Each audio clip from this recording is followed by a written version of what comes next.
কথাটা কিন্তু একদম ঠিক যে জন্ম দিলেই মা হওয়া যায় না। তো তোমরা জানো না হয়তো অনেকে যে ওর মা ওর সাথে থাকে না, কেন থাকে না, কী কারণে থাকে না, সেটা তোমাদেরকে পরে একদিন বলবো। তো সেরকমই যদি স্বামীর খারাপ সময়ে পাশে না থাকা যায় তাহলে কিন্তু স্ত্রীও হওয়া যায় না। তো যাই হোক, এই সব ব্যাপার নিয়ে পরে একদিন আলোচনা করব।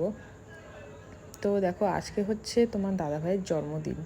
তো জন্মদিনের দিন সকালবেলা ওকে একটু ভালো মন্দ রান্না করে দিতে হবে, সেটাই আমার ইচ্ছা ছিল। তো ওরও ইচ্ছা ছিল যে ও একটু খাবে, ওর আবার একটু মানে ওই থালি টাইপসের সাজিয়ে খেতে খুব ভালোবাসে ও।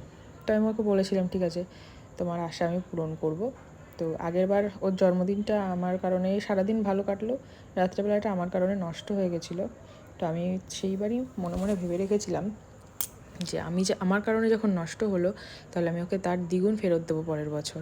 তো সেম যেমন